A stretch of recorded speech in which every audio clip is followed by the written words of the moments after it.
Kita akan belajar di dalam Alkitab kita, Matius pasal yang ke-11, suatu ayat yang sangat familiar dan ayat ini menjadi suatu ayat emas dalam hidup saya. Mazmur pasal yang Matius pasal yang ke-11 ayat yang ke-28. Pujian pria Korintus. Ya. Saya yakin bukan hanya wanita yang suka lagu ini, ternyata pria juga suka lagu ini. Kalau dilihat lagu ini kayaknya benarkah pria itu seperti itu? Tapi bagi Tuhan namanya masalah tidak pria, tidak wanita, harus tetap mengandalkan Tuhan. Dan saya bangga ada beberapa bapak-bapak muda, dilanjutin ya, jangan hanya Sido muncul. Kasihan bapak-bapak yang sudah usia itu sudah kasih teladan, tapi bapak-bapak muda kalah ya. Gak boleh malu sama bapak-bapak yang sudah tua. Ayo yang lagi muda-muda itu semangat, saya juga bisa kayak bapak nanti tetap setia begitu. Punya komitmen ya. Bapak-bapak muda yang belum, ayo malu sama bapak-bapak yang udah penuh dengan kemuliaan. Sementara bapak-bapak muda tidur dan entah di mana rimbanya. Ayo kita baca 2, 3. Marilah kepadaku semua yang letih lesu dan berbeban berat, aku akan memberi kelegaan kepadamu. Ayo kita berdiri. Katakan kepada dirimu hari ini, pagi ini Yesus sedang mengajak. Saya tidak tahu masalah saudara. Kalau saudara tidak punya masalah, saya sangat bersyukur sama Tuhan. Tapi kalau saudara punya masalah, lakukan firman ini. Saya jemput kita berdiri, kita baca ayat ini dengan jelas, hingga kita boleh mengerti. Oke, siap? Yang di atas juga, mata saya melihat nanti ke kiri dan ke kanan, atas bawah ya. Oke, 2, 3. Marilah kepadaku semua yang letih lesu dan berbeban berat. Aku akan memberi kelegaan kepadamu. Amin. Silakan duduk. Dengar, lakukan, dan percaya. Itu tema firman Tuhan yang saya sampaikan pagi hari ini. Saudara, Injil Matius ini adalah Injil yang ditulis oleh Matius yang selalu bersama-sama dengan Yesus. Dan ini perjanjian baru yang jelas adalah perkataan Yesus sendiri. Ini bukan perjanjian lama. Yesus sendiri ketika dia masih ada di dalam dunia ini, dia tahu sebagai manusia dan sebagai Tuhan yang melihat apa yang akan dihadapi oleh manusia dan yang mengetahui betapa manusia ini akan mengalami berbagai tekanan kehidupan. Dan betapa manusia ini sangat terbatas. Kekuatannya tidak seberapa. Dan seringkali manusia ini menyerah dengan hidupnya. Menyerah dengan segala kesulitan. Itu sebabnya sebagai Tuhan yang dia tahu apa yang akan terjadi, apa yang dialami oleh manusia dan seberapa rapuhnya manusia itu. Maka dia berikan satu solusi, satu-satunya solusi yang bisa membuat manusia yang rapuh itu menjadi kuat. Manusia yang sudah hilang harapan memiliki pengharapan. Manusia yang sudah rusak dipulihkan kembali. Hanya dengan ajakannya, mari kepadaku. Suatu ajakan, suatu seruan. Kenapa? Karena Tuhan Yesus tidak pernah memaksa orang untuk datang kepadanya. Alkitab tidak berkata kamu akan kena azab kalau kamu tidak setia. Kamu akan kena azab kalau kamu tidak beribadah. Kamu akan kena azab kalau kamu salah baca Alkitab. Kamu akan kena azab kalau kamu banyak berbohong. Ketika kamu punya masalah, kamu kena azab. Ketika kamu sakit, kamu kena azab. Ketika kamu kecelakaan, kamu punya azab. Di Alkitab tidak ada kata azab, tidak ada kata murka. Di dalam Alkitab, terlebih dalam perjanjian baru, dalam pelayanannya Yesus. Yesus berkata, mari kepadaku, kepada Yesus. Dikatakan semua. Jadi dia tidak pilih-pilih. Oh yang tua-tua karena sebentar lagi sudah memasuki panggilan. Lalu mari datang kepadaku supaya ketika Tuhan panggil, oh rumahku ada di sorga. Tidak. Atau kepada yang muda-muda. Atau kepada yang dompetnya tebal. Yang punya deposito banyak.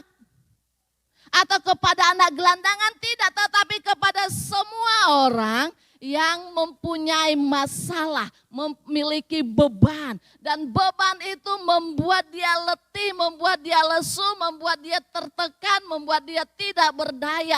Bahkan seringkali mengambil jalan pintas. Orang yang mengambil jalan pintas, bukan hanya mereka yang gak punya uang kayak saya. Orang yang mengambil jalan pintas bukan karena mereka yang gagal dalam pendidikan. Tapi seringkali di puncak popularitas seseorang pun, orang banyak mengambil jalan pintas. Di tengah mereka bergelimangan harta, masa depan ada, segalanya mereka miliki. Tapi seringkali mereka jalan pintas. Bahkan yang sangat menyedihkan, kalau sampai orang dalam gangguan jiwa. Kalau langsung almarhum enggak masalah. Tapi kalau sudah orang dalam gangguan jiwa, lalu jalan-jalan begitu bukan? Siapa yang care sama dia? Saudara, di sini dikatakan, marilah kepadaku semua yang letih lesu dan berbeban berat. Lalu dikatakan, aku akan memberi. Aku akan memberi. Saudara, kadang kita berpikir orang yang memberi itu pasti orang yang mampu. Orang yang memberi itu pasti orang yang mau. Orang yang memberi itu pasti orang yang punya hati. Ketika saudara tidak punya hati, walau saudara punya banyak, saudara enggak akan memberi. Kalau saudara tidak mampu, bagaimana mungkin saudara bisa memberi? Tetapi kita lihat semua kriteria kemampuan, kasih dan segalanya itu ada pada Yesus. Dan tidak akan pernah diragukan. Dia mampu sehingga dia katakan dia akan memberi. Dia mengasihi kita sehingga dia akan memberi. Dia baik sehingga dia memberi. Bukan karena kita baik sama dia. Bukan karena kita rajin. Di sekolah ada satu tulisan, banyak berdoa, banyak berkat, tidak berdoa, tidak ada berkat. Saya katakan, ini hanya motivasi. Tapi esensinya bukan itu. Walau orang tidak berdoa, Tuhan memberi kita ini berkat. Kita sudah percaya Yesus, tapi kita nggak pernah ke gereja, Tuhan berkati, Tuhan pelihara, Tuhan jaga kita ini. Kalau tidak, saudara kena ajab. Esensinya banyak berdoa, banyak berkat itu bukan itu sasarannya. Itu hanya memotivasi kita supaya iya ya saya harus berdoa. Sampai saya di sekolah Alkitab kalau mau berdoa supaya saya diberkati. Saya berpikir saya udah berdoa pagi, siang, sore, malam saya berdoa puasa. Oleh sekolah Alkitab ini di sekolah Alkitab itu di kampus itu paling enak puasa. Kenapa?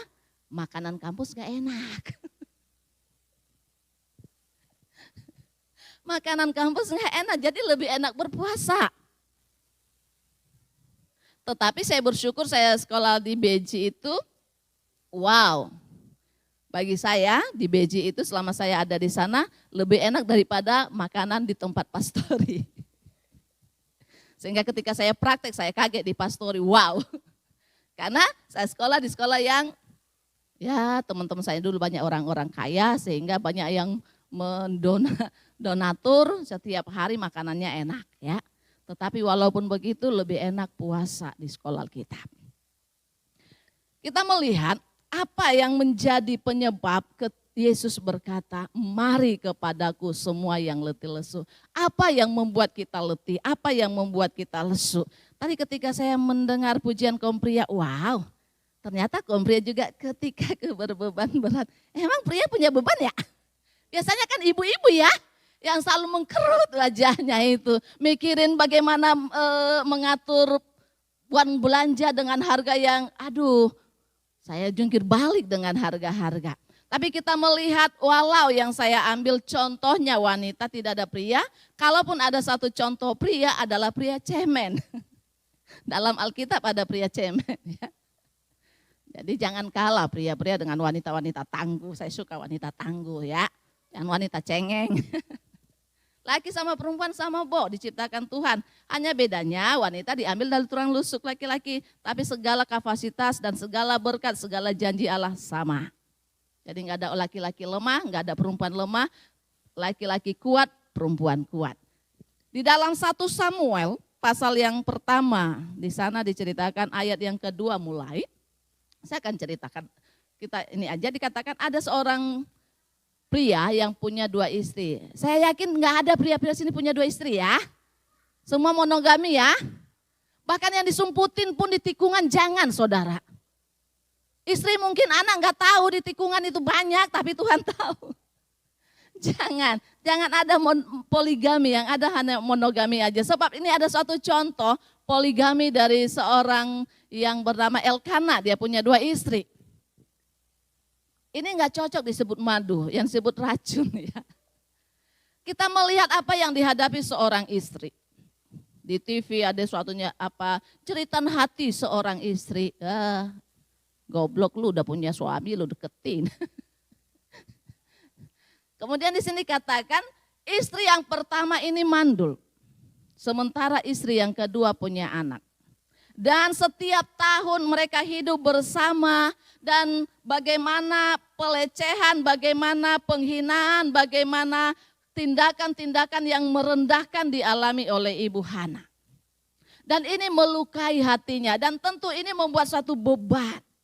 Dan bukan hal yang ringan bagi seorang wanita apalagi apabila dia mandul. Bagi orang Sumatera kalau nggak punya anak laki-laki, ayo kawin lagi. Supaya punya anak laki-laki. Sampai sekarang saya tidak suka dengan keluarga saya kalau hanya dikatakan anak laki-laki pembawa nama orang tua. Saya bilang di sorga nggak ada nama laki-laki, semua nama masing-masing. Disuruh itu nikah lagi kalau dia itu anaknya laki-laki, ayo menikah lagi punya anak laki-laki. Tetapi Ibu Hana ini tidak punya anak laki-laki dan tidak punya anak perempuan, dia mandul. Kenapa dia mandul? Ya karena Tuhan tutup rahimnya. Jadi kalau ada ibu-ibu yang mandul jangan suami berontak, Tuhan yang menutup dan mengizinkan itu. Jadi jangan cari pasangan di sana, saya punya anak yang gak diakui, anak haram. Jangan ya. Melukai hati Ibu Hana ini sehingga dikatakan dia datang ketika mereka datang ke rumah Allah. Karena seperti tradisi orang Israel, mereka harus datang ke bait Allah, mereka harus menyembah Tuhan di sana. Dan Ibu Hana ini selalu datang dengan beban berat, dengan segala sakit hati, ketidakadilan yang dialami baik dari suaminya, baik dari racunnya. Saya tidak mau bilang madunya. Nanti bapak-bapak berusaha cari madu. Hani-hani ternyata racun. Lalu dikatakan di sini kalau kita baca, saya akan baca 1 Samuel di ayat yang kedua, Ibu Hana tidak mempunyai anak. Ayat yang kelima dikatakan perlakuan tidak adil. Karena kemandulan bukan dari keinginan wanita. Ingat laki-laki, kemandulan bukan keinginan laki-laki. Bukan keinginan wanita ya. Jadi jangan perlakukan istrimu tidak hormat kalau dia tidak punya anak. Dan jangan mencoba mencari wanita lain sana supaya engkau punya anak. Tidak. Cari Tuhan. Saya paling gak suka namanya perselingkuhan. Saya paling, pengen saya taruh di tong sampah ya. Kalau boleh. Lalu dikatakan ayat yang ke-10 sampai ayat yang ke-12. Terus menerus berdoa mencurahkan isi hatinya kepada Tuhan. Berapa lama? Saya tidak tahu sebab apa. Sebab ini sudah berlangsung sangat lama dan setiap tahun Penina, Hana dan suaminya Elkana akan datang ke bait Allah. Dan saya yakin Ibu Hana ini berdoa. Dan dia selalu berdoa dengan hati pedih, dengan menangis, dengan hanya mulut komat kamit seperti baca mantra. Saudara, pernahkah saudara punya masalah sampai saudara nggak bisa berkata-kata? Pernahkah saudara datang kepada Tuhan ketika saudara punya beban, lalu saudara hanya mencurahkan air mata saudara? Adakah suami yang punya masalah lalu dia datang ke pelukan istrinya, dia mencurahkan, ada begitu banyak beban dalam hidupnya sehingga dia tidak mampu. Adakah seorang istri yang datang kepada suaminya mencurahkan air matanya, mencurahkan segala isi hatinya karena dia merasa dia begitu lemah dan begitu rapuh. Adakah seorang anak yang datang kepada bapaknya dengan segala linangan air mata. Dia ingin pelukan dari seorang bapak, dia ingin pelukan dari seorang ibu, dia ingin mencurahkan isi hatinya. Ketika ini terjadi maka saya rasa baik suami, istri, orang tua dan anak-anak akan merasa suatu kelegaan. Kenapa? Karena seluruh isi hatinya, seluruh kesedihannya, seluruh kepenatannya dia bisa berbagi. Berbagi kepada suami, berbagi kepada istri, berbagi kepada orang tua. Sehingga beban dalam hidupnya sedikit teratasi. Itu sebabnya kita selalu berkata ketika kamu punya masalah, jangan pendam masalahmu, jangan pikul sendiri, tetapi berbagilah, ceritalah. Kepada orang yang bisa kamu percaya, kepada orang yang bisa dengar ceritamu lalu dia telan sendiri. Lalu dia gembok mulutnya, dia tidak akan cerita apapun kepada orang lain. Yang bisa pegang rahasiamu. Ini kita punya Tuhan. Tuhan katakan marilah datang kepadaku dalam perjanjian lama. Yesus memang belum ada, tapi Yesus itu perjanjian lama. Yesus juga perjanjian baru. Dia Alfa dan Omega. Dia Tuhan yang sama, yang dimana Hana boleh datang di sana menyembah Tuhan, mencurahkan isi hatinya. Dia mengeluarkan semua kesedihannya. Lalu ketika Imam Eli mengetahui beban daripada Ibu Hana ini, Imam Eli berkata, Allah Israel akan memberikan apa yang diinginkan hatimu. Yang diinginkan oleh Ibu Hana, Tuhan buka rahim saya supaya aib saya ini lepas. Supaya saya tidak menjadi wanita terkutuk, supaya saya bukan wanita yang tidak berguna. Kalau Tuhan beri saya anak, saya akan beri kepada Tuhan. Ada suatu nazar. Ketika Imam Eli berkata kepada Ibu Hana, Allah Israel akan memberikan apa yang engkau inginkan. Lalu Ibu Hana dia dengar apa yang disampaikan Imam Eli. Dia percaya itu, dia lakukan. Ketika dia datang berdoa dengan muram, dengan tidak mau makan, dengan patah semangat, patah arang dan lain sebagainya. Karena ini sudah berlangsung terus menerus bertahun-tahun. Dan ini sudah akut. Tetapi bagi Tuhan tidak ada kata terlambat. Ketika Imam Eli berkata kepada Ibu Hana, Allah Israel. Dan Ibu Hana dia percaya Allah Israel di mana dia berdoa mencurahkan isi hatinya, mendengar setiap doanya. Walau Imam Eli yang dekat dengan dia tidak mendengar, Imam Eli berkata, hei pemabuk berhenti dari mabukmu.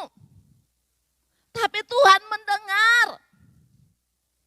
Dalam Yesaya 59 dikatakan, telinga Tuhan tidak kurang tajam mendengar setiap doa. Mazmur 139 katakan, sebelum mulutmu mengeluarkan perkataan, Tuhan tahu isi hatimu. Jadi ketika kita punya beban, masalah, jangan lari kepada mabok. Jangan lari kepada rokok, tidak membantumu. Jangan lari ke lapo, tidak membantumu. Jangan lari ke PSK, tidak membantumu. Apalagi? Jangan lari ke meja judi, itu tidak membantumu. Datanglah kepada Yesus betapapun berat bebanmu. Bahkan jikalau kita menghadapi seperti yang dihadapi oleh Ibu Hana. Terus menerus dan ini akut. Tetapi Yesus sudah berjanji, marilah datang kepadaku. Setiap orang yang datang kepada Yesus, letih lesu apa beban berat itu, Tuhan akan memberi. Dan itu diterima oleh Hana. Ketika dia mendengar apa yang disampaikan oleh Imam Eli. Imam Eli katakan, Tuhan Allah Israel akan memberikan kepadamu. Yesus katakan, aku akan memberikan kepadamu. Sama bukan? Memberikan. Dan kalau dia sudah memberi, tidak pernah ada limitnya. Melimpah.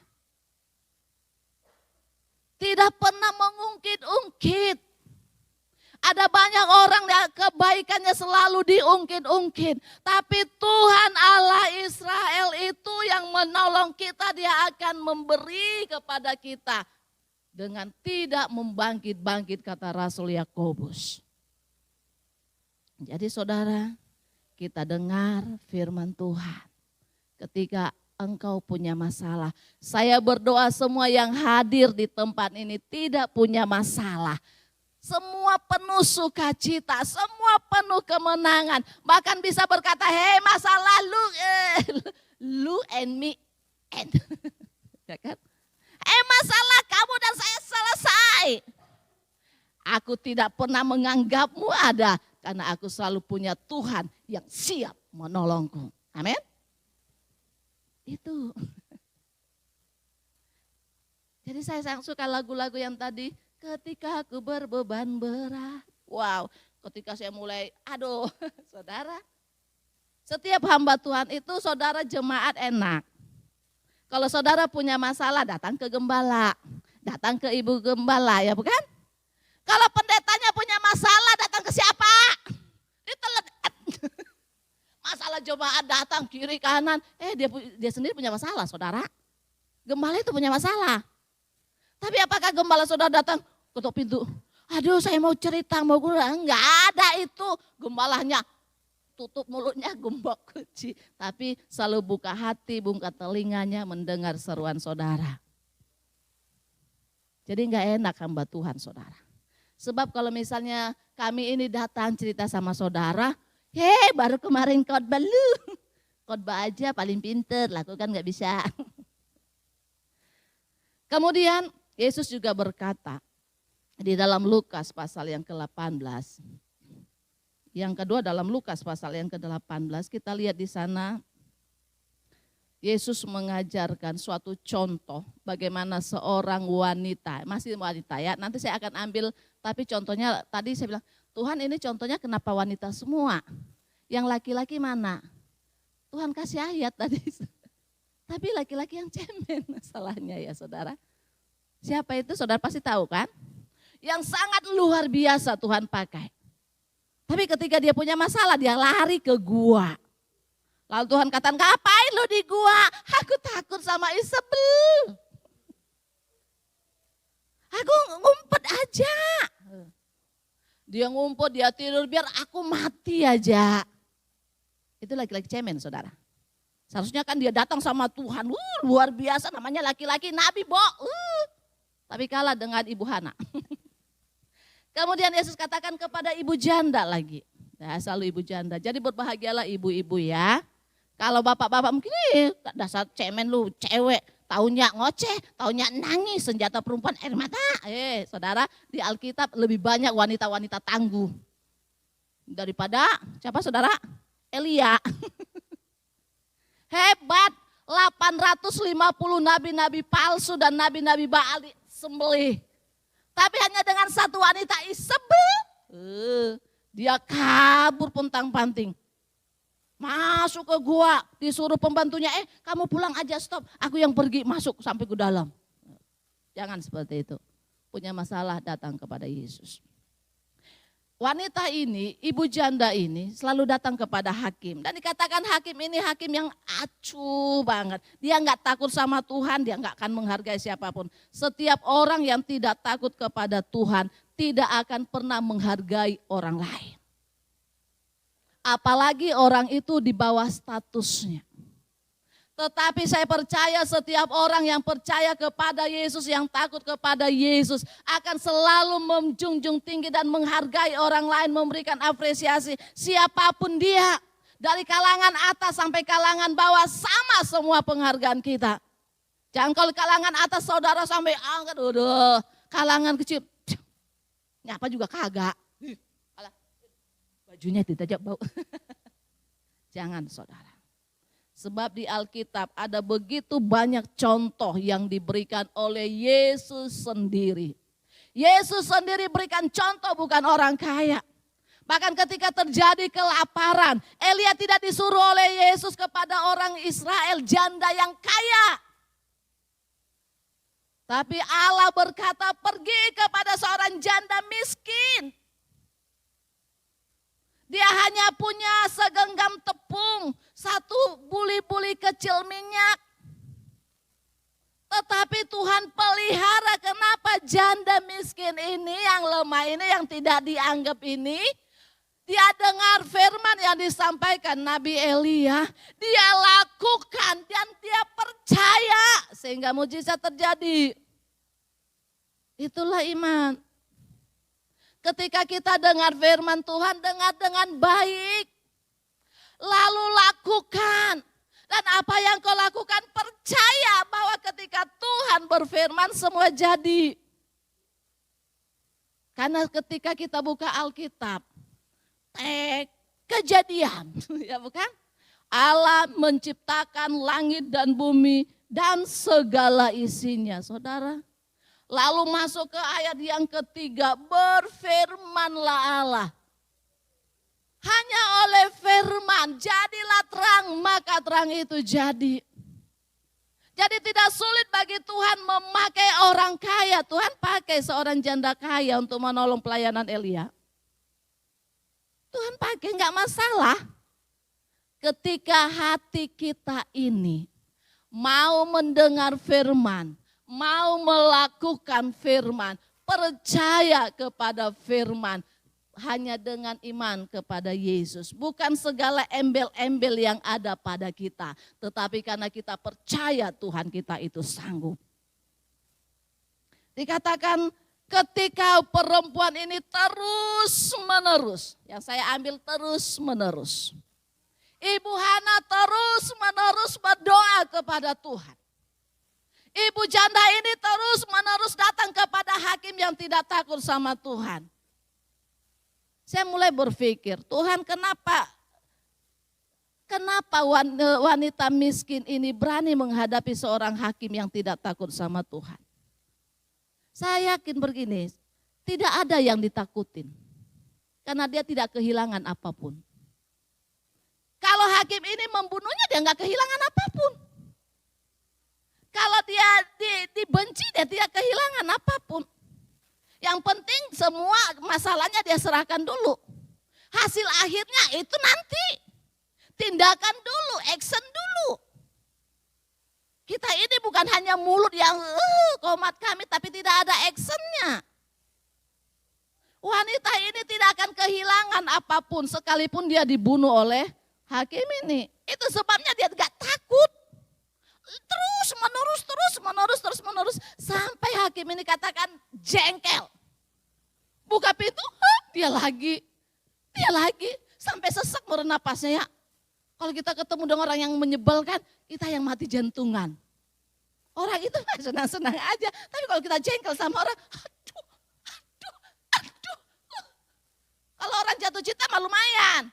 Makan ingat kamu, di toilet ingat kamu, apa ingat kami lumayan. Namanya jatuh cinta, falling in love, wajar.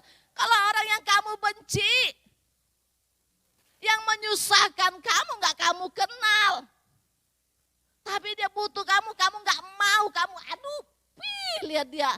Tapi setiap hari, Yesus katakan, contoh wanita ini terus menerus datang kepada Tuhan. Kalau ditolong puji Tuhan, enggak ditolong pun enggak kehilangan apapun. Saya selalu dalam pelayanan seperti itu saudara. Kalau saya melayani, saya pikir kalau saya mengalami sesuatu, saya enggak kehilangan apapun. Enggak ada yang saya, aduh nanti rumah saya yang bagus saya tinggal, enggak. Aduh nanti ATM saya, enggak ada yang saya tinggalin. Saya hanya katakan, saya makan diberkati Tuhan cukup. Jadi buat apa kalau Tuhan panggil hari ini, ya terima kasih sampai di sorga. Capek di dunia saudara. Pelayanan baik-baik, ada ambulan terus jalan saudara. Kalau ambulan bawa jenazah ya lumayan, bawa orang sakit buru-buru mah kita kasih jalan, kasih lewat. Tapi kalau ambulannya ketika kita nggak ada apa-apa, kan menyebalkan bukan? Tapi saudara, ketika kita terus menerus, jangan pernah merasa kehilangan waktumu datang kepada Tuhan. Kehilangan tenagamu datang kepada Tuhan. Datanglah kepadanya sebab dia mengundang kita setiap saat. Apapun masalahmu, bahkan ketika engkau tidak punya masalah, datanglah kepadanya. Pemazmur katakan, aku melayangkan mataku ke gunung-gunung, dari mana datang pertolongan. Raja Daud mengalami begitu banyak tekanan walau dia hidup sebagai raja.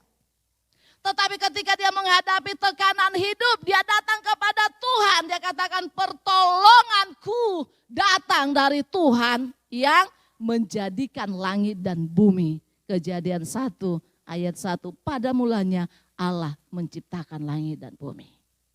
Kemudian kita lihat satu pasal itu.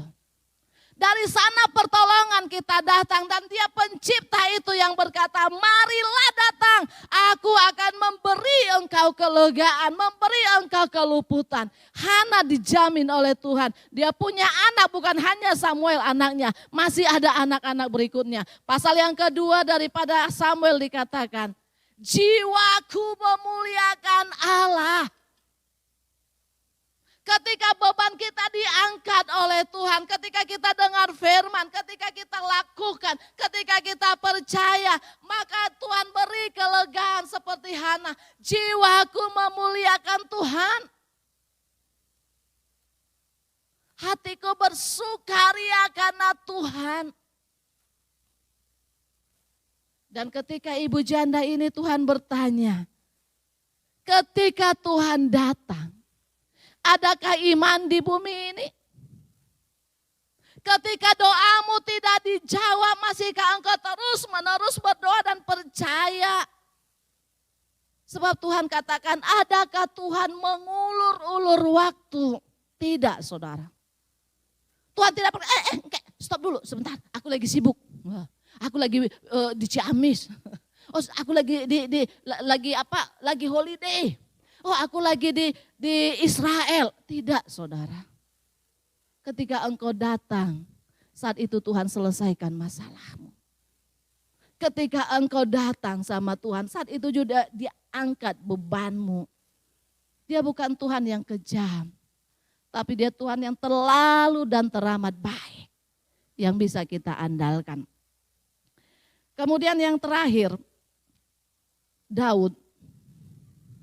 Mazmur 30 ayat yang ke-11 dikatakan, aku yang meratap telah kau ubah menjadi orang yang menari-nari. Ayo kita baca. Mazmur 30 ayat 11. Ayo 2, 3. Aku yang meratap telah kau ubah menjadi orang yang menari-nari. Kain kabungku telah kau buka, pinggangku kau ikat dengan sukacita. Amin. Inilah tujuan Tuhan. Supaya kita mengalami suatu keadaan pemulihan, kita mengalami mujizat Tuhan. Jadi jangan pernah protes kesulitan hidup kita alami. No problem, silakan saja. Sebab apa? Ketika Tuhan itu bertindak, maka semua beban hidup kita selesai. Kita ada kelegaan. Jiwaku memuliakan Tuhan, jiwaku bersuka cita. Kita akan menari, aku yang meratap, aku yang menangis. Ibu Hana yang menangis, Ibu Janda yang menangis. Tetapi mereka tidak menangis lagi karena dia punya pengharapan. Penolong yang sungguh itu tidak pernah mengecewakan. Menari-nari. Orang yang menari-nari adalah orang yang bersuka cita. Orang yang mabuk adalah orang yang tidak punya pengharapan. Orang yang suka nyanyi lagu-lagu melo itu orang-orang yang sedang depresi. Tapi ketika orang menari-nari memuji Tuhan, adalah orang yang berkemenangan di dalam Tuhan. Tuhan buka kain kabung semua yang melelahkan, semua yang memilukan, semua yang membuat hilang harapan. Dia sudah ganti dengan sukacita. Bahkan dikatakan kain kabungku telah kau buka. Dan pinggang ini berbicara kekuatan. Kekuatan karena Tuhan.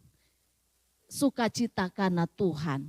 Itulah kekuatan kita.